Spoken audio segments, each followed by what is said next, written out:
Good afternoon, welcome to the UK Column Live. It's the 11th of February 2014 and it's just gone 1 o'clock. Myself, Louise Collins, Brian Gerrish and Mike Robinson are here in Plymouth, England. And it's a bit windy, a bit cold and a bit wet. It is, although we've had some sunshine in Plymouth, but the main thing is obviously conditions across the country and particularly in Somerset, particularly bad, with forecasts showing more rain on the way. Lovely, isn't it? So tough times for a lot of people, and clearly the government not telling the truth about what's really happening with regard to flood management. Well, we'll come on to that in due course. Well, we've got a fairly mixed bag today, which reflects the press and media in general, but we thought we'd start off with this lady, Viviane Reding.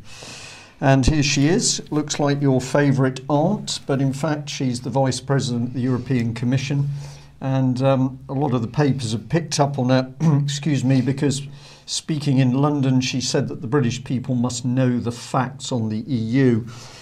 This is all based on the fact that surveys are steadily showing that people are not only turned off by the European Union, they're turned off at even the thought of voting in the European elections. There's quite a bit of panic about what UKIP is doing at the moment. But she boasted that about 70% of the UK's laws are now made in Brussels. I think we'll say that again. She boasted that about 70% of the UK's laws are now made in Brussels. And what most people were saying was that comments were just pretty arrogant. We didn't really know enough about Europe to vote on it. So I took the trouble of speaking to one of the EU Commission's press team this morning, and I simply asked whether it was true that the EU had still not succeeded in getting a set of properly audited and signed off accounts. And really the gentleman just went round in a loop saying, well, the EU finances have met the standards with less than 3% of the overall European budget just disappearing. So I repeated the question, have the EU accounts been fully signed off by the auditors? And he continued to refuse to answer the question. So I'm going to say to Viviane Reding that maybe we know more about the European Union than you think. Here she is talking at a recent event. You can get some scale of the size and power of her. And if we come on to the EU Commission website itself, you can see what they're up to. They're at talks in very rich venues, and when life gets really bad, they award themselves the Nobel Peace Prize. Not sure what that's for. And we've got Barroso here. Very interesting text, encourage people to read it. He's talking about a new narrative for Europe, not because we don't remain loyal to the raison d'etre of the European community and the Union.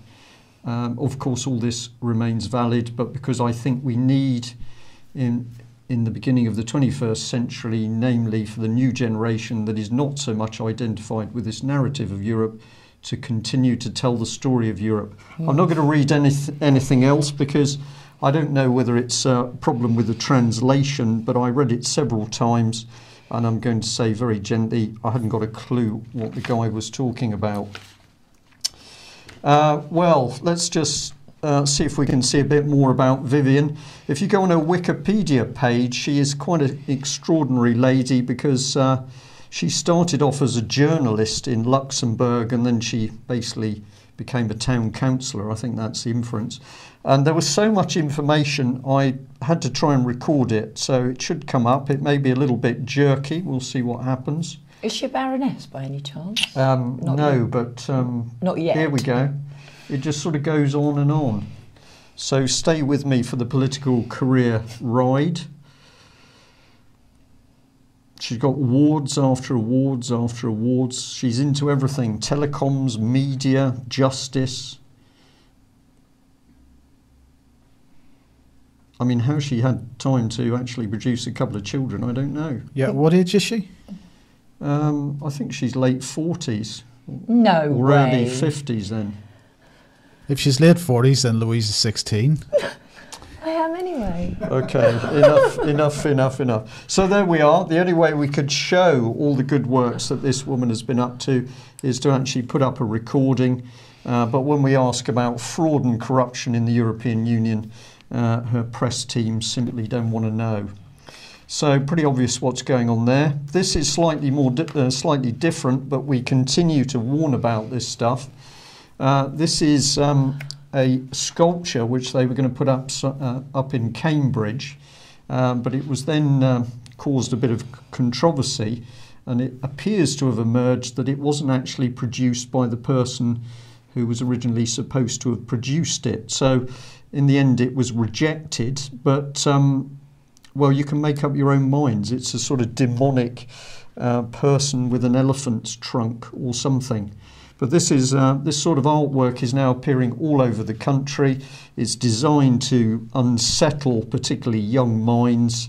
It's depressing, and it's there for a purpose, which is basically to reduce our feelings of well-being and morale in the country. There's Sam the blogger did a good video about all some mysterious sculptures. There's one called the Miley Cyrus up in London, and there's various other ones. So he's done quite a good video of that I urge people to go and have a look at. Really unpleasant stuff. So we don't know what went wrong in Cambridge, but Cambridge City Council said no, we're not having it. So we're going to say well done to them. Well, other things going on in the government. We've got this. Suddenly flooding sort of gets pushed to the background in a few places because we're going to ban smoking in cars. And what's interesting about this article is that although it's going to happen, there's going to be a new law to impose £60 fines for people who are so outrageous as to smoke in their cars if they've got children. They put up a lot of different comments from various people. So Eric Pickles said, "My initial intention is to vote against it. We should make things criminal if we feel they're enforceable." Now that's an interesting statement. As long as you can enforce it, then you could make a lot of things criminal. Health Secretary Jeremy Hunt is to back the ban. Well, of course, he thinks it's terrible for people to smoke. Jane Ellison, we are not persuaded that legislation's the right way forward on the matter. George Young, I see some difficulties in trying to enforce it. Ken Clark, well, he's a big smoker, so he didn't think it was a good idea. And Cameron said, whatever people have done in the past, the facts show that they really should change their behaviour. I'm not sure whether it's possible to legislate in that area. We need a change in attitudes. Now, I can hear Mike chuckling in the background, and that's because we're going to be talking about behavioural change. It's just more of the nanny state, isn't it? I mean, people aren't able to look after themselves, can't make decisions for themselves because the government needs to do it. It's just more of the same. We should trust the government. And somebody last night was talking about, this is hearsay, I accept that, but they were saying in a fairly jovial way, they'd heard somebody, a scientist, say, well, if people didn't believe what the scientific community, the professional community believed, he didn't want to live in a world like that. So we should believe whatever these people tell us. In fact, the opposite is true. So what's going on in the NHS? Okay, so more news on NHS, private corporations and big pharma. The NHS has commissioned the SHCA, the Specialist Healthcare Alliance, to produce a report based on patient groups, healthcare organisations and charities so they can look at specialising services in the future. So who are the SHCA? Well, they're actually funded by 13 drug companies such as Novartis, Merck, Pfizer and Baxter, and the rest of them like Big Pharma. And they say that in years since its formation, the Alliance has played a significant part in changing the landscape for specialised services. The transfer of responsibility for specialised commissioning to the NHS England under the Act provides opportunities to improve specialist services in a highly challenging financial climate. In particular, more robust funding arrangements for specialised services at national level should bring about consistency of provision, but must be combined with levelling up of standards. Okay, so the director, well, actually the chairman of SHCA is Baroness Wheeler, another baroness. There she is. It's amazing, isn't it? All in the fur and robes, exactly, and powerful Yeah, a beauty, a real beauty. Yeah. Okay, and their director is a guy called John Murray, and he actually owns a company called JMC Partners. And JMC Partners claim that in a constantly evolving public policy environment, they work together with their clients to help them navigate the political process and convey their message to the people that count in Westminster and beyond. And the dedicated team provides a truly personalised service based on a genuine understanding of their clients' goals and aspirations, and they pride themselves on the relationships they build and the results that they achieve. So this is policy analysis. We bring a combination of detailed research and long health experience, political communication. So these are the SHCA. This is who the government are wanting to bring in to do policies for the NHS. Right. And they have charities linked to them. And if we go on to look at the people who are in this JMC Partners, and it's John Murray's company actually. Can I just say here that they're being a lot more open on this than with DEFRA, who we spoke to earlier this morning, because they didn't want to say who their policy people were, but we'll come on to that. Yeah, okay, so... Well, here they are. Here we are. Here is John Murray, the man himself, and he's apparently got 25 years' experience in the UK and EU government affairs and media relations, working on behalf of the food, financial services, healthcare and shipping industries. Prior to establishing this business, the JMC Partners, he was a corporate communications director of pharmaceutical company, having previously served as Director General of the Flour Milling Industry Trade Association and spent time in consultancy. And John Murray was chairman of the CBI Trade Association Forum and is a fellow of the RSA. So he's a media man. He's more of a media. Food. He's a lobbyist, basically. He is a parliamentary lobbyist as well. Right. And then this lady gets very interesting. Her name is Dorothy Chen. She should come up somewhere. And, where are you? Apparently she's just recently graduated with a first-class degree in philosophy and maths from Columbia University and had a year at Cambridge. Her background is in strategic communications and she has a keen interest in medical ethics. Dorothy joins this company from New York, and this is the interesting bit, where she wrote feature articles for the press and delivered thought leadership for the UN.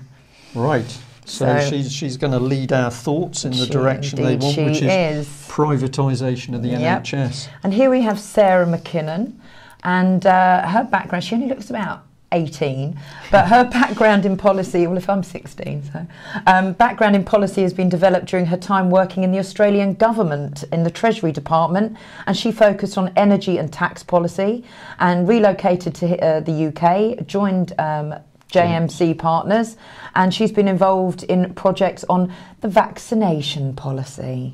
So it's quite incredible how all these people come together, and she's... So I noticed there that she's political science degree, so this is, Okay, so this guy, bearing in mind this story is about the NHS and the Healthcare Alliance, Andrew Wilkinson, and he's apparently got a strong understanding of the NHS policy, and he's got particular knowledge of specialised services, and this is what we're talking about when the NHS are wanting these policies written, and this is gained through running Specialised Healthcare Alliance, and he developed policy responses and parliamentary engagement programmes on a range of issues, and Andrew has taken forward projects on NHS reform and neurological therapies.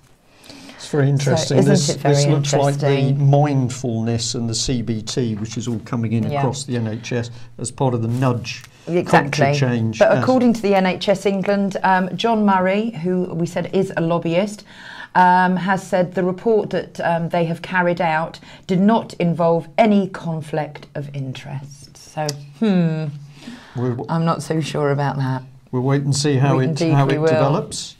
And the Express here, talking about where money's going. Okay, this is an article that the Taxpayers Alliance have written, and they're saying 120 billion has been wasted of taxpayers' money, and that ending this waste of money could save enough to pay the average household energy bills for 3 years, and this amounts to approximately £4,560 per household. So I had a little look at where some of this money went to.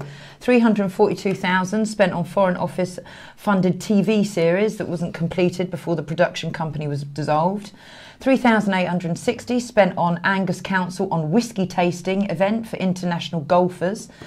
over 33,000 spent on pot plants for the Welsh Government, and £70 spent on the Forestry Commission on a bunny outfit.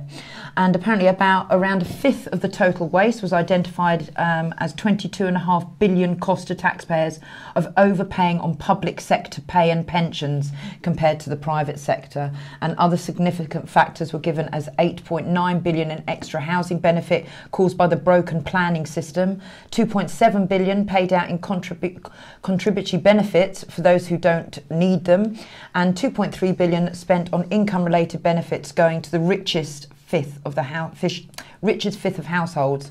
And in this article it says other major items include £20.6 billion in public sector fraud, £1.9 billion on foreign aid due to the international development budget being protected from the cuts, £1.6 billion in sick pay due to higher rates of absence among public sector workers, £1.4 billion paying GPs more than their French counterparts, £1.2 billion on NHS clinical negligence payouts, and £1.1 billion in excessive subsidies to train operating companies. And of course, nobody's going to be brought to book over that, so we're going to just keep taxing people and putting pressure on. And cutting pensions. Yeah. Well, solution. Okay, solution is the Bradbury Pound, and Justin Walker and I had a phone call the other night, and he has told me about an idea that he has for people to gather on Parliament Square on Budget Day on March the 19th, where the mainstream media will be camped out waiting for the politicians to go in and out.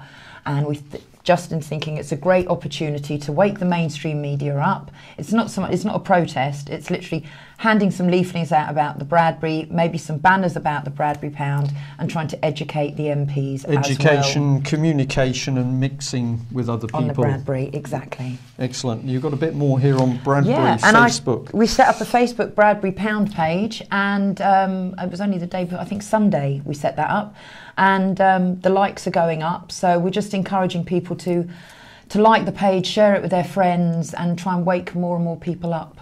And of course, we can say the Bradbury offers solutions for anybody. If you've got a problem, we can't run the NHS, there's no money.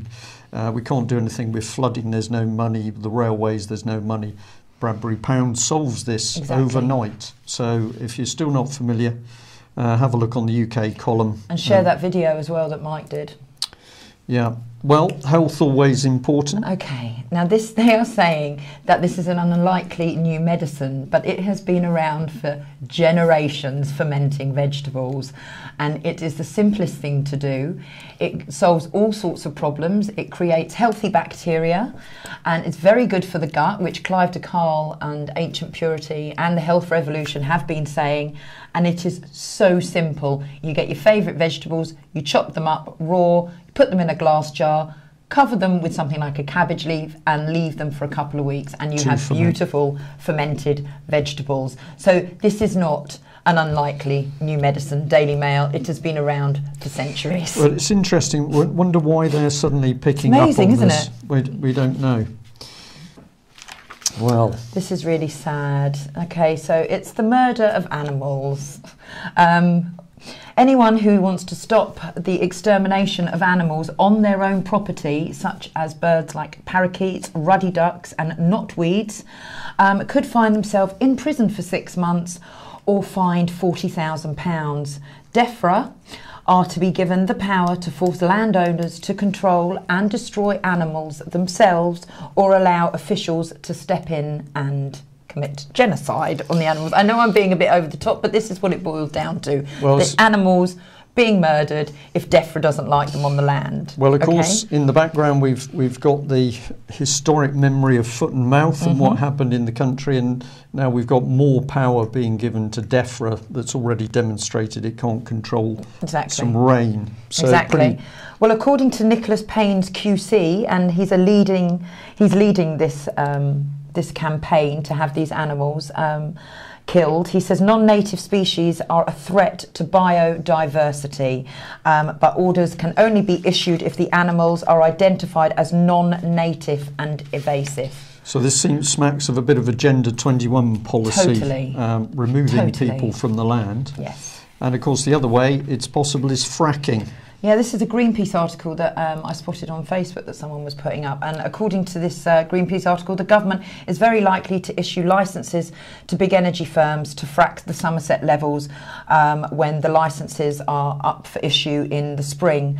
And in this article, they say this could increase flood risks. So my question is, what if whilst the drilling was going on, we had another flooding and we've got all that fluid and the chemicals going down? What is that going to do to that beautiful area of this country? Perhaps the answer to that is we'll talk to Ian Crane about it and see what he's got to say. But here's the paper, AMEC, the Department of Energy and Climate Change, and I urge everyone to go in and have a little look at that, because it's the assessment and what they're planning to do, especially around Somerset. But there was an article last year, I think it was last March, that this came out, that they had the plan to frack Somerset all along. So now the flooding's happened, I suppose it's a perfect opportunity. Or maybe it's going to hold them back for a little bit until they get that water sorted out. Does Mike want to jump in there or not? No, well, I was just thinking, call me a cynic or something, but, they flood the place and suddenly there's a supply of fresh water that they need for actually, they don't have to truck it in anymore. It's there already. The supply of fresh water for the fracking process itself. Yeah. You mean, yes. Yeah. Okay, well, on the political front, things are getting interesting. This is a Guardian article. Apologies, Guardian, you should have your logo up there. But a Guardian article, 1 in 5 could vote UKIP in European elections, ICM poll shows. And it seems that people are getting panicky at the fact that they haven't managed to crush people's ability to work out what's common sense in this country. So this is one of several articles coming up about the potential for UKIP to pick up a lot of votes and cause trouble over Europe. But if we follow it through, here he is. What a fantastic picture of Nick Clegg, the man who hides in the background. But look at what he says. We've just 100 days to stop UKIP becoming a major force. So the real headline from the unelected Deputy Prime Minister is, we've just 100 days to stop people from having the right to challenge the European Union. And of course, this is a man unelected himself, simply invited into power, immense power in his position in the Privy Council. And now he's working really hard to implement the best interests of the European Union. So one of Britain's boys, previously in Europe, and now he's going to do everything he can to push the European Union by the back door. So Ed Miliband, he's also suddenly come to the fore. Now, is this because the Tories are taking a hammering over the failure of flood defences? But my goodness, he's speaking out. So here he is calling for a US-style debate over Britain's intelligence agencies, calling for an examination of oversight of GCHQ, MI5 and MI6 in wake of Edward Snowden leaks. But of course, this man isn't making any comment about the political charity Common Purpose that he worked with in order to get control of the press and media, who obviously we need in order to get the lid off what these so-called intelligence agencies have been doing. So we'll say pretty disingenuous from young Ed, but he goes on. So here he is. He says he's now going to govern like the Tory leader Margaret Thatcher. The Express giving the irony here that, of course, he's essentially Marxist Miliband, but here clearly saying, I'm going to adopt the Tory mantle because the whole party political system is a con. There is no difference between the parties. So he's going to slip a dress on and move across to Margaret Thatcher's side. Well, if you can't see what sort of man he is from that little article, just have a look at this.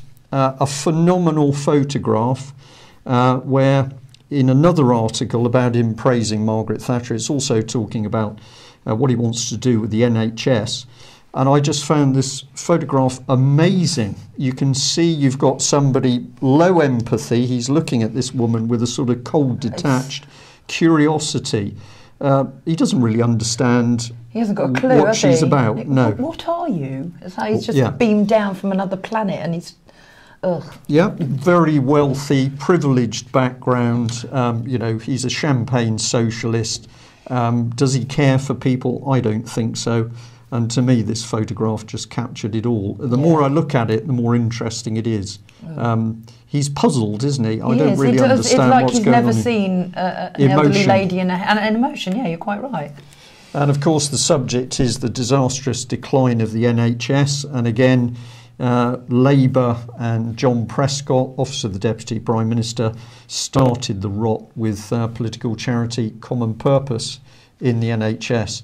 But it goes on. Here he is, and another fine photograph. Just look at the eyes.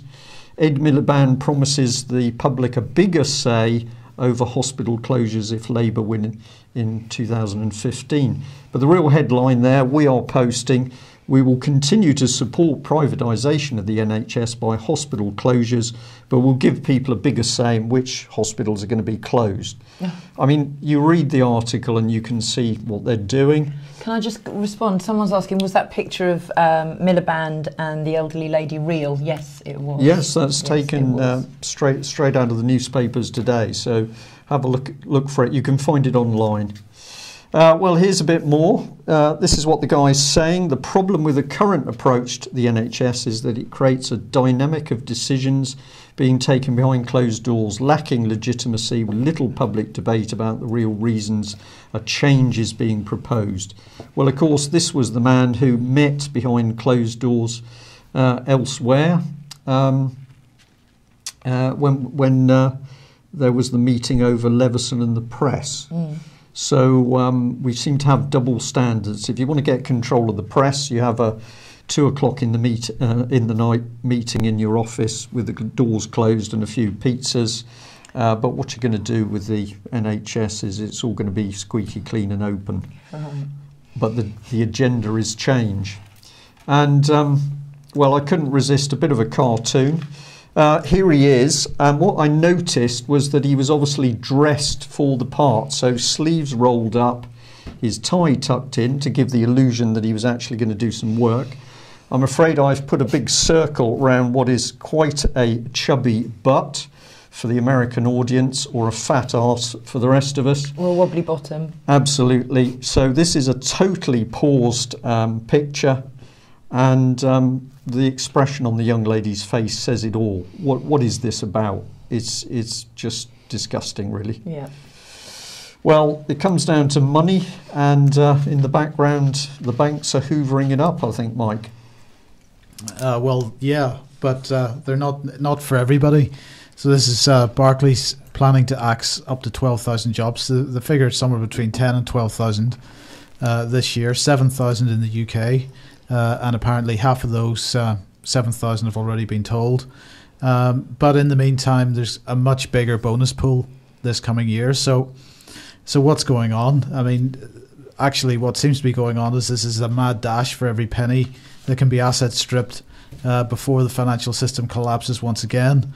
But of course, fewer people are going to benefit from that. So let's get rid of some of the people so we can share more money among less people. But actually, this article probably should have come later, because speaking about the NHS and whatnot, I just want to go back to this article that we mentioned last Thursday, which was the government's behavioural insights team becoming a mutual and being effectively able to act commercially. Now, it's being set up as a mutual where a third of it will be owned by the staff, who are staff of the Behavioural Insights team, a third by the government, and a third by the charity. Sorry, which charity was it? Remind me, Brian, if you can. Nesta, correct. Yes, sorry about that. Yeah, so we mentioned this last Thursday.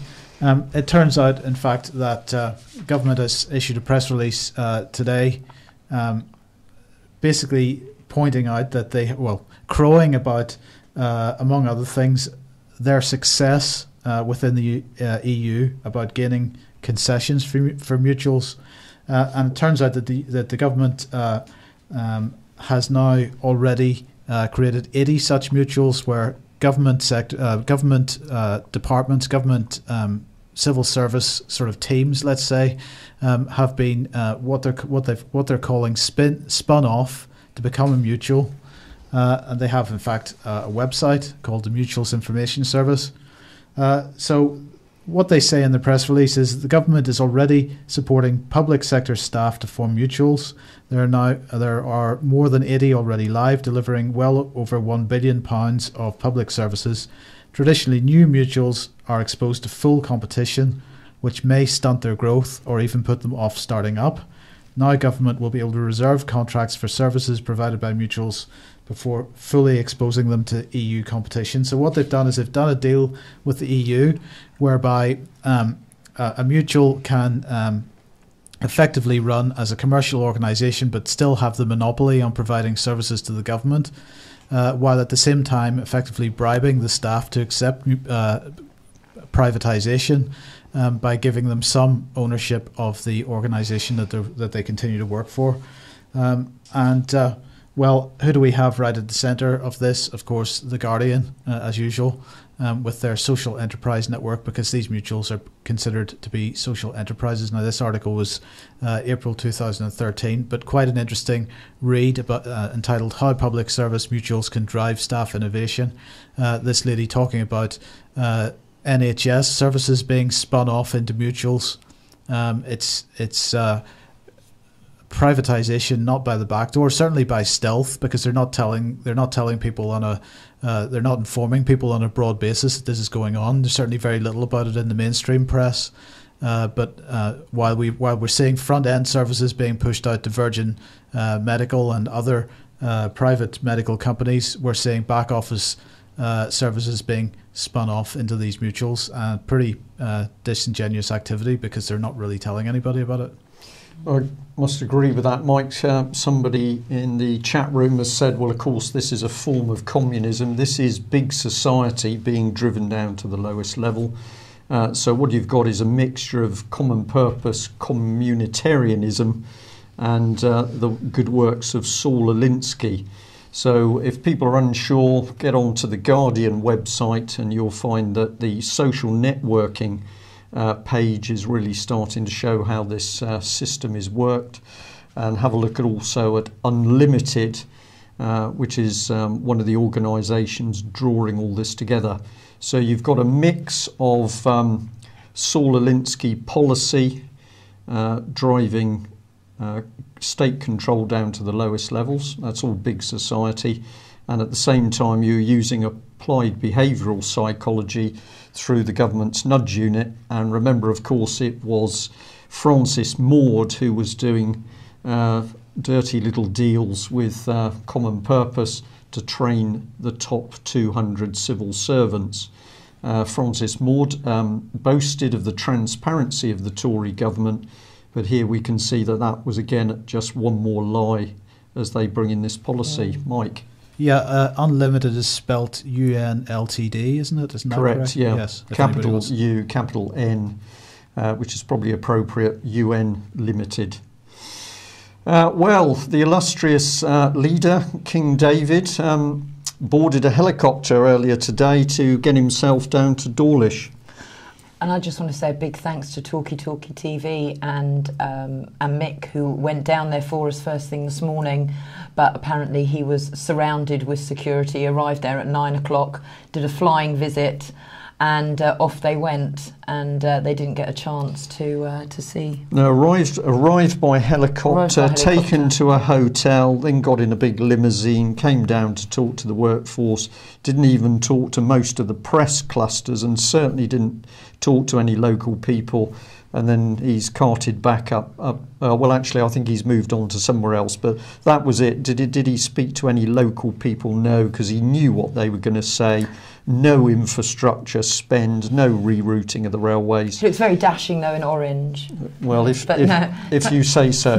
We've got to say thank you to Talkie Talkie TV and to Mick and Nick for getting up early to try and get down to see him. Yeah, well, there we go. Well, we're staying with the Conservative Party, and quite a few people have flagged up that if you really want to get the water under control, you need to use a substantial quantity of sandbags or something else pretty large to fill the hole. And the Mirror hit the story on the head. Eric Pickles, more use as a sandbag and up to his neck in political mudslinging over the flooding. So he's now been put in charge, and well, they've said it all really. Windbag or sandbag, I don't know, but basically a bit of black humour here from the Mirror. So we'll see what Mr. Pickles can actually achieve. But this is the real story, and that is that it's the EU now controlling water policy in the UK. This morning, DEFRA press team absolutely refused to identify members of their EU policy unit. They said it is policy not to name the people. When we asked for a copy of that policy, they said, well, it's a policy made by DEFRA's press team, but it applies across the whole of the civil service. So we suggested they made the policy up on a daily basis, and it went very quiet. But here are two references to EU documentation in which they're actually saying that basically there will be an established framework for a European water policy, so a European-wide policy on the management of water. And underneath in yellow, we've got another directive, point 5, reading the Commission communication of 12 July 2004 to the European Parliament, the Council, the European Economic and Social Committee of the Regions, flood risk management, flood prevention, protection and mitigation, sets out its analysis and approach to managing flood risks at community level, etc. So we've emailed DEFRA and we've asked for comment on the fact that what they have and have not done has been a direct result of European policy. And I'm going to say, boy, do they not want to speak to us. No. So I understand that there's some community press team up on the Somerset levels this morning. We hope later in the day or tomorrow to hear back on what they've heard from local people, particularly local people who now understand it's the European Union responsible for the flooding. Mike? Yeah, I just wanted to mention that while DEFRA is utterly silent on this issue, quite a number of reports in the media now where various politicians at various levels are discussing what they say is the fact that under present circumstances it is impossible to protect all areas of the country, that they've got to make decisions about where people are going to live. And in fact, in the case of South Wales, they're talking about an organised retreat from the coasts. So they're talking about, in fact, entire villages disappearing that happen to be on the coastline, and people having to move inland. So they're already beginning the process of handing, instead of defending against normal activity of the sea, they're actually talking about sort of forgetting about, we can't afford these flood defences anymore, so we'll just protect limited areas and you'll all have to go and live there. Yeah. So it's incredible the amount of Agenda 21, direct Agenda 21 policy that is appearing in the rhetoric of our politicians these days. And we'll just start fracking there as well. Get everyone out and we can just start fracking the land. Well, here we go. This is what's happening to some of our money. So the Mail flagging up. They think that aid money, which at the moment is designated for overseas, some 11 billion should be used to help people in UK. And I'm going to say I personally support that on the basis that charity begins at home. But at the same token, we're going to recognise the terrible things happening overseas. And of course, Syria, ripped apart by the combined policy of David Cameron's government and Obama, but massive sum here, 600 million, which Wicked Willie, as Mike would say, has magicked up from somewhere in order to assist Syrian refugees. So we've got William Hague, who's helped create the crisis, can now call up 600 million. I thought we didn't have any money to assist the country at the moment. Mike, where do you think the 600 millions come from? Printed? Do you really want me to make a suggestion? Yeah. I don't have a clue. Right, okay. I'm not going to... So we're told there's no money for the trains, there's no money for the hospitals, but suddenly William Hague's got 600 million in his back pocket, which he's going to use to try and put a sticking plaster on the immense damage and the human suffering that he's created in Syria. Sick. It's sick. And here he is. Over to you, Mike. Yes, well, as we mentioned yesterday, Wicked Willie was in Europe for the Foreign Affairs Council meeting, and that was chaired by foreign policy meddler Baroness Ashton, who gets involved in every little thing. And the EU is planning to run a PR campaign now in what they call in response to the alleged misinformation in Ukraine, particularly coming from Russia, they say. Additionally, the EU intends to sign the EU association agreements with Georgia and Moldova until August this year, and to allocate more funds to the Eastern Partnership countries. If you remember, the Eastern Partnership countries are all the countries that were formerly Soviet Union countries, which the EU now feels are really its responsibility now, despite the fact that they may have another idea. But I'm particularly interested that they're now they're re-signing agreements with Georgia. And I think Georgia is potentially even more strategically important than Ukraine in this issue. Both ideas were presented in internal EU documents, and they were discussed yesterday, as we say.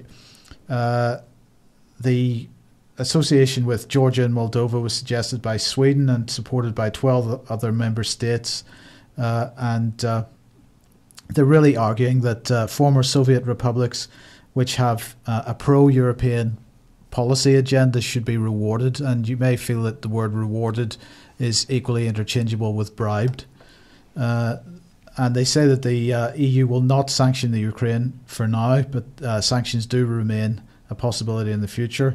And then the other document that was addressed at the meeting yesterday was appealing for more funding for the so-called Eastern partners of the EU, and that was proposed by Poland. And of course those funds are supposed to go for civil society, and of course that's what is civil society, Brian? The big society in other countries. Is that a fair analogy? Yes, I would say so. You can change it. Big society seems to be the name for it in Britain, but civil society if it's used in a European-wide context. Yeah.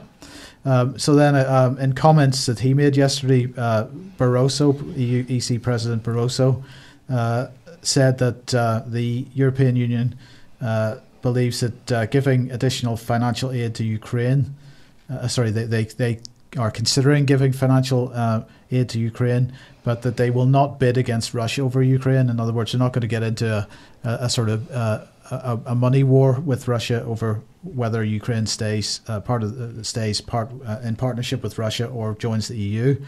No, so they'll not bid, but they'll just quietly continue funding the opposition, and particularly the increasing move towards an armed opposition. And certainly Bloomberg now pointing this out. To quote Bloomberg, they say the opposition now has limited control over the protest camp. If the radicals want more clashes, they'll happen. So basically the radicals, this radical element, which is being financed by the NGOs and the EU, are increasingly becoming armed. Now, they're not becoming weaponized in the sense of guns and bombs yet, but certainly according to this report, and I suggest everybody listens to this report, it's a little podcast on ABC News in Australia.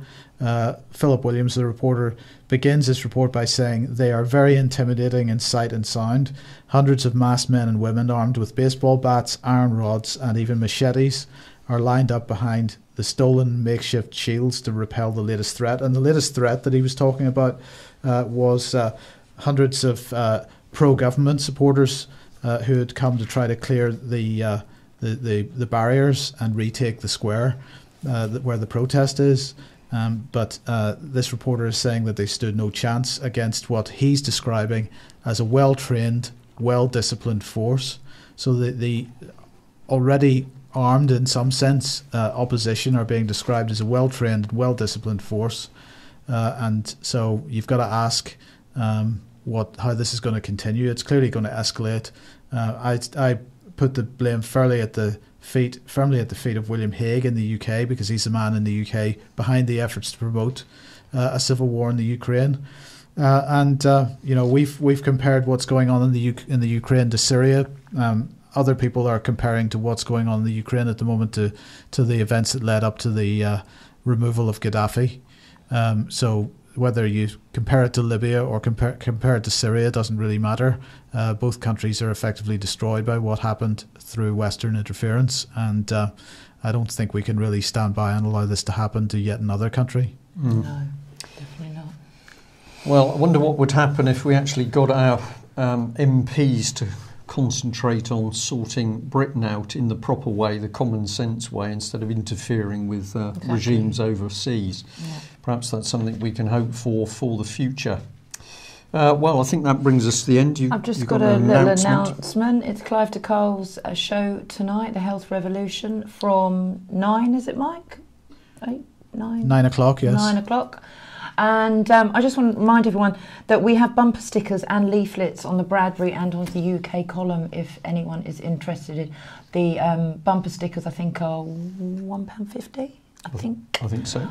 Just to try and wake people up, and a batch of leaflets as well if you want to get in touch and get them out. And also please get your friends to maybe subscribe to the ukcolumn.org so we can continue what we are doing, and even tell your friends about the newspaper if they just want to buy a single paper. That's good too.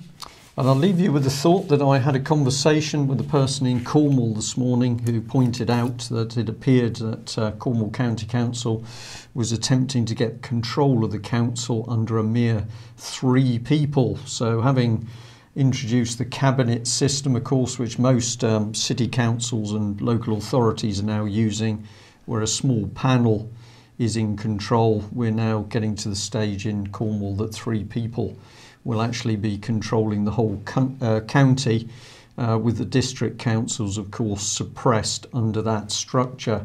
So when you hear David Cameron or Eric Pickles talking about big society, what they're really talking about is getting this state control, rigid state control, to the lowest possible level. So concern there in Cornwall, and we're hearing the same thing from other parts of the country.